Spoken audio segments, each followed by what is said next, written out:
अस्सलाम वालेकुम dear traders. आज हम गोल्ड में टेक्निकल एनालिसिस करने जा रहे हैं। 27 मई से लेकर 31 मई 2024 तक हमारे एनालिसिस होंगे। लास्ट वीक आपको एक ट्रेड बताई थी। ट्रेड हमारी इस तरह की थी कि गालिबन मार्केट इस एरिया में थी, तो उसमें वो पॉइंट ये था कि मार्केट ये रिट्रेसमेंट करेगी जो आपको बताया था। तो इस रिट्रेसमेंट पे हमने बाय की ट्रेड लेनी है, ठीक है, इस तरह की। एक और बात मेंशन की थी, अगर मार्केट ने हमारा ये वाला लेवल जो कि 2450 वाला लेवल जैसे टारगेट उसने अचीव कर लिया अगर रिट्रेसमेंट से पहले, फिर हम वो वाली बाय नहीं देखेंगे, फिर हम कुछ और देखेंगे। चाहे वो बाय देखें, जो भी देखें वो फिर हम नेक्स्ट देखेंगे क्योंकि इसने हमारा टारगेट एरिया पहले अचीव कर लिया। तो मेरी बाय की ट्रेड मैंने क्लोज़ कर दी थी, मैंने दोबारा यहाँ से अच्छे मौके को देखते हुए एक सेल लिया, लेकिन ये सेल का जो स्टॉप लॉस था ये थोड़ा ज़्यादा रखना पड़ा क्योंकि मार्केट काफ़ी ज़्यादा जो है वॉर की वजह से प्रेशर दे रही थी और कुछ एविडेंस दे रही थी कि मार्केट जो है ना कुछ भी करेगी। इस वजह से मैंने स्टॉप लॉस बढ़ा रखा था। जैसे ही मार्केट मेरी फ़ेवर में आती गई, मैं स्टॉप लॉस को ब्रेक इवन तक ले आता हूँ। तो दिस इज़ द वे कि हमें कैसे ट्रेड करनी पड़ती है। अभी बढ़ते हैं कि मार्केट में क्या हालात आएँगे। पहली तो बात ये है कि ट्रेंड लाइन का ब्रेकआउट हो गया और उससे पहले देखते हैं कि नेक्स्ट कमिंग वीक में क्या न्यूज़ आने वाली है ताकि हम उसके साथ अच्छा-सा काम कर सकें। अच्छा डियर ट्रेडर्स, ये मेरा व्हाट्सएप का नंबर है, ऑफ़िशियल मेरा व्हाट्सएप का नंबर है, ठीक है? अब चलते हैं, हम देखते हैं आगे। मंडे को bank holiday, US bank holiday, जीबीबी बैंक हॉलिडे, लेकिन मार्केट ओपन रहेगी। ऑलराइट। ट्यूसडे को देखें तो ट्यूसडे को हमारे पास सीबी की न्यूज़ है जो कि बड़ी अच्छी न्यूज़ है। अच्छा, ये जो है ना पाकिस्तान के 7 बजे ये यूएई का टाइम है, लेकिन अभी खुद मैं मलेशिया में बैठा हूँ। तो ये यूएई का टाइम आ रहा है और 6 यूएई के टाइम और पाकिस्तान के 7 बजे न्यूज़ है सीबी की। काफ़ी अच्छी न्यूज़ है, इस पे काम होगा, बड़ा अच्छा होगा क्योंकि इसकी जो रेशियो निकाली जाए वो हाई इम्पैक्ट में और हाई रिज़ल्ट के साथ आ सकती है। प्रीवियसली भी अगर आप इसकी हिस्ट्री निकालेंगे अप्रैल 30 की भी, मार्च 26 की भी, तो इसकी हिस्ट्री बड़ी अच्छी आई हुई है, मतलब न्यूज़ आने के बाद इसने बड़ा अच्छा रिस्पॉन्स दिया है। इसी तरह अगर हम नीचे चलते हैं वेडनेसडे को देखें तो वेडनेसडे को हमारे पास मीडियम इम्पैक्ट है, हम इसको नहीं देखेंगे क्योंकि इसका डाटा इतना अच्छा नहीं है। थर्सडे को देखें तो थर्सडे को हमारे पास अनएम्प्लॉयमेंट क्लेम्स हैं और अच्छा 2 न्यूज़ हैं और ठीक है। पाकिस्तान के 5:30 बजे वाली जो न्यूज़ आएगी उसके दौरान बड़ा अच्छा वॉल्यूम देखने को मिलेगा और अभी अनएम्प्लॉयमेंट क्लेम का ना बहुत अच्छा इम्पैक्ट पड़ेगा, रिज़ल्ट देखने को मिलेगा। उसकी जो मेन रीज़न है क्योंकि मंथ भी क्लोज़ होने वाला है और closing the month market will be furious. और फ्राइडे को देखें तो फ्राइडे को हमारे पास सीपीआई का जी, ठीक है, ये भी अच्छा है। फ्राइडे को भी पाकिस्तान के 5:30 बजे तक हमें बड़ा कुछ देखने को मिलेगा। अच्छा जी, बाय द वे अभी हम देखते हैं मार्केट को थोड़ा-सा। मार्केट में देखें तो जब इसने ब्रेकआउट किया ना तो मार्केट उस एरिया में जाके दोबारा रिटेस्ट करती रही है। अगर अब मैं बड़े चार्ट को देखते हुए मैं बात करूँ, तो मेरे पास यहाँ पे बड़ी अच्छी अपॉर्च्युनिटी नज़र आ रही है जो कि टेक्निकल है।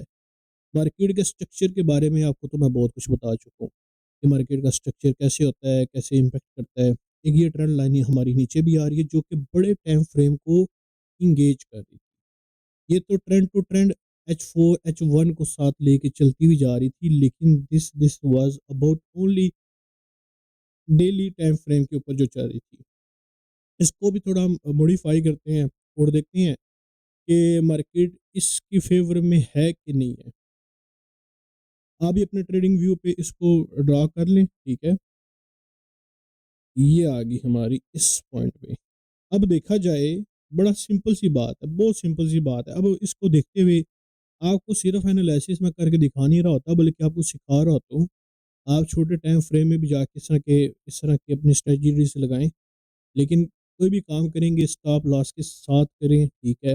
अगर आप नए-नए हैं तो डेमो पे काम करें, एज़ अ प्रैक्टिस करें, ठीक है? या डेमो पे नहीं करना तो मैं रिकमेंड डेमो पे करता भी नहीं होता कि डेमो पे काम करें।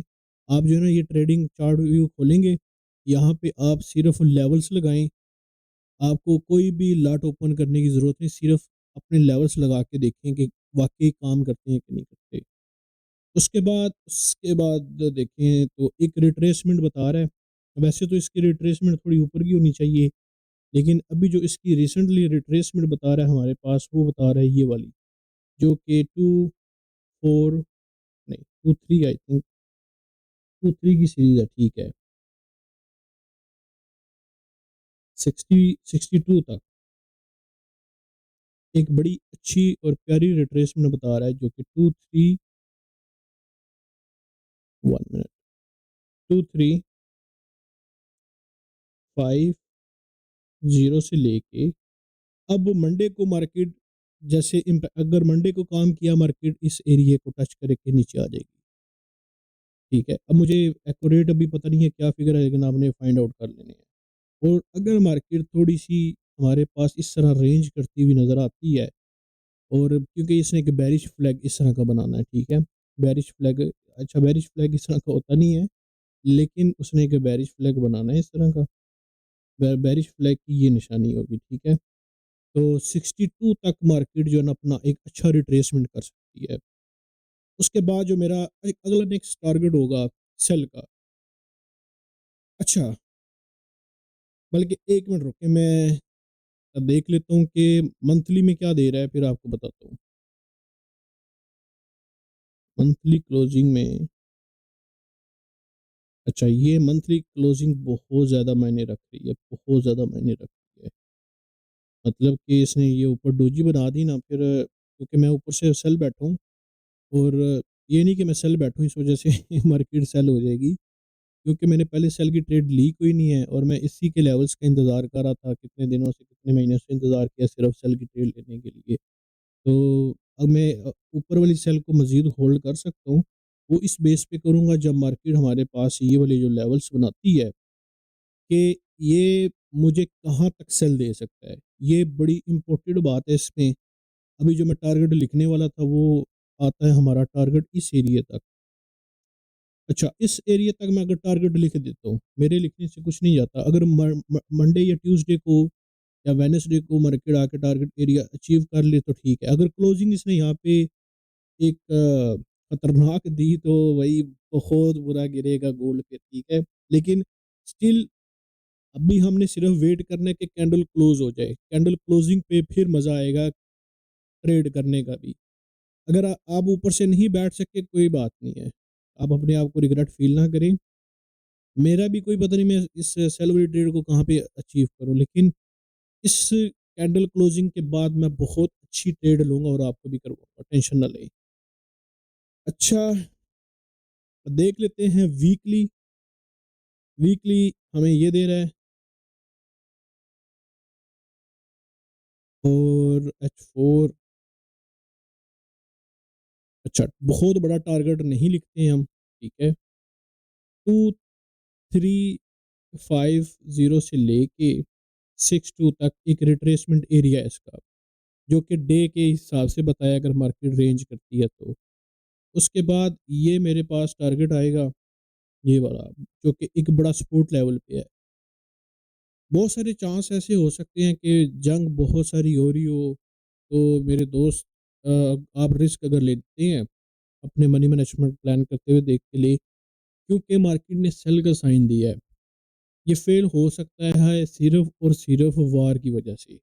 वार आती है, कुछ भी होता है, फ़लस्तीन पे क्या ज़ुल्म होता है, इसराइल क्या करता है, दूसरी कंट्री क्या करती है, नहीं करती, वो हमें नहीं पता, ठीक है? मुझे चार्ट के बारे में पता है कि चार्ट क्या करता है, किसी ने जंग करनी हो वो उसके बारे में मुझे नहीं पता, और लोगों को पता होगा लेकिन मुझे नहीं पता। अगर वो होती है तो ये हमारे पास 2280 का टारगेट है। लेकिन जहाँ तक मुझे एक और चीज़ नज़र आई है, जो कि वीकली में नज़र आई है, वो भी मैं आपको बताता हूँ। अच्छा, मेरी जो ट्रेड, जो मैं अपना टारगेट एरिया अचीव करूँगा 2309,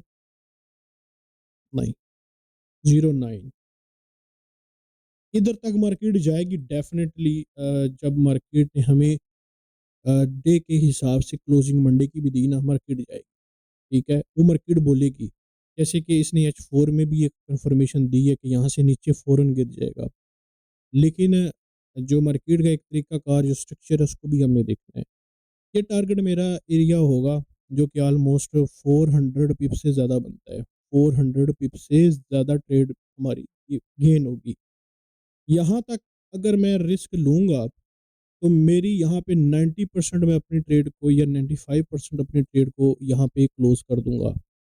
5% या 10% मैं यहाँ पे इसका अपना शोर लगाने के लिए अपना टारगेट एरिया ये अचीव कर सकते हैं। तो अगर आपको मेरे एनालिसिस बहुत अच्छे लगे हों, तो आप मेरे चैनल को लाइक भी कीजिएगा, बल्कि वीडियो को लाइक कीजिएगा और सब्सक्राइब कीजिएगा और अपने दोस्तों को भी ये चीज़ें शेयर करें ताकि उनको भी सीखने को मिल सके, ठीक है?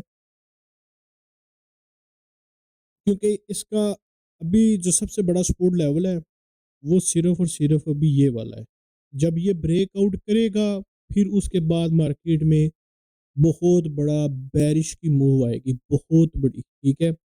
जब तक ब्रेकआउट नहीं करता, तब तक हमने इसको देखना है, क्योंकि ब्रेकआउट के बगैर हम कोई भी चीज़ जजमेंट नहीं कर सकते। लेकिन ये एक और बात है, जब ये जितना पास आया ना हमारे इस सपोर्ट लेवल पे, तो यहाँ पे ही बता देगा कि इसने ब्रेकआउट करना है या रिस्पेक्ट करके ऊपर ही करना है, ठीक है? जो मुझे एक और चीज़ नज़र आई है, वो भी बता देता हूँ।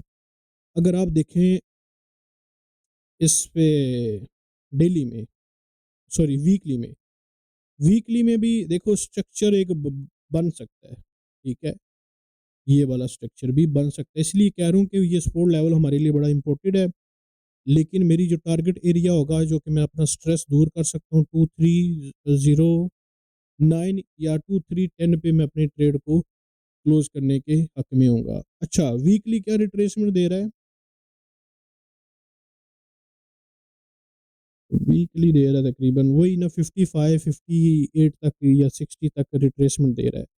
ओके, बाय बाय, अल्लाह हाफिज़।